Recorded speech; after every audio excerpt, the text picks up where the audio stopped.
British Columbia just hit a record stack of unsold condos, the most since they started counting them back in 1990. So the government's big idea? Go out and buy them with your money. Welcome to the Condo Bailout. I'm Jordan Bateman, and this is episode 3 of ICBA Coffee Construction, the news that matters to the people who build British Columbia and Alberta. It's Friday morning, June 26, 2026. We're heading into the Canada Day long weekend. It's weird when it's on a Wednesday, but there's a lot to get to. The coffee's hot, so let's go. Last week, story 1, Mark Carney flew to Vancouver, stood beside Premier David Eby, and announced the Canada-BC partnership on condo conversion. Translation, the federal government and the provincial government, with taxpayer money, are going to buy more than 2,200 unsold condos off private developers and turn them into, quote, affordable housing. While the reaction was instant. Pierre Poilievre called it a bailout. The government will, quote, buy high, sell low, and stick you, the taxpayer, with the tab, unquote. The Globe and Mail called it ridiculous. And even housing experts who like parts of it are asking who exactly this helps. So let me be clear about where ICBA sits on this, because many in our industry are getting blamed for this. We didn't ask for it. Not one builder, contractor, developer we know walked into government and said, please buy my condos. This isn't an industry rescue plan. We think it likely came out of the Premier's office. David Eby's been quietly using BC Housing to buy up finished units for months. We think he convinced Mark Carney to write a federal check for some of it. Now, there are two very different things bundled in here, and they deserve very different verdicts. The first one part is pretty good.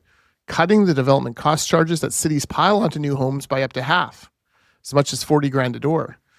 Now, that's a real overdue fix. We should keep it. The Union of BC Municipalities has been crying for more federal investment in infrastructure for years, pointing out that 60% of the infrastructure is run by municipalities, but they only get 8% of every tax dollar turned in to government. Makes sense.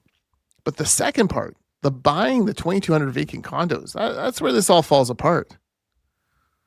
Start with the market. BC has that record pile of unsold condos, more than 7,000 across the big cities, the most since 1990. In Metro Vancouver alone, it's about 4,500 finished units sitting empty. That's up 76% in a single year. For sellers, that's a problem. For buyers and renters, it's the best news in years. Prices have been sliding, and that's exactly what a free market is supposed to do. And now the government wants to step in and stop it, buy up half the overhang in one shot, become the buyer of last resort. They won't even say what they'll pay per unit. And a buyer writing 2,200 checks doesn't exactly have to drive a hard bargain.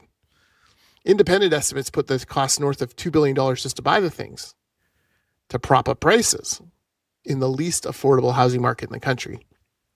So here's the accountability question. Whose units, which cities, what price, what process? Carney says the details are coming, quote, in the months ahead. Taxpayers deserve them before any money goes out the door, not after. The better path isn't complicated. Keep the infrastructure money, leverage the DCCs. We've already seen in Ontario that a similar program has prompted cities to cut DCCs radically in order to compete for that money. Windsor, for example, 70% DCC cut. They want those federal dollars, and they're making the best case for it. So keep those fee cuts, drop the condo buyback, and let prices keep doing what they're finally starting to do. Moderate. Governments should not be borrowing money to buy condos. All right, story 2. It's another David Eby, Mark Carney story. We're discovered now that Premier David Eby will cut his China trade mission short at the federal government's request to fly home to announce a deal with the feds on July 2nd. So he's in China this weekend, but he'll be back in Vancouver about July 2nd because Ottawa is on the cusp of a sweeping major projects agreement with British Columbia, and they want the Premier standing there when it's announced. By the way, rumors were that it was going to be on Wednesday. They were going to announce this a couple days ago, but that got kiboshed with the big condo brouhaha. Anyways, what's in it? Well, that's the billion-dollar question for British Columbia. Eby is pushing 4 things. The George Massey Tunnel replacement, which, by the way, has ballooned from what would have been a $3 billion bridge to a $10-11 billion tunnel replacement under the NDP. The North Coast Transmission Line, that's the power line that the entire Northwest needs to electrify mines and LNG, plus clean energy and critical mineral projects. The framing will be pure Mark Carney, though. Critical infrastructure, clean electricity, critical minerals, secure supply chains. I guess we'll take it. Federal money for the Massey Crossing would be huge. It's still not better than the value we had on the original contract that John Horgan ripped up just out of pure political spite. And certainly the transmission line is something that people have wanted for a long time and would be good for people who build this province, although one wonders why Germany can run natural gas plants to create electricity, and we in British Columbia, who have multiple hundreds of years worth of supply, refuse to. There are cheaper ways to create electricity than this transmission line, but let's be honest about what we're watching. That's good. Let's be good on that. What we'd also like to see, though, is some sort of agreement on the pipeline from Alberta. And whether that's adding another line along the the TMX Trans Mountain route, that would be fine.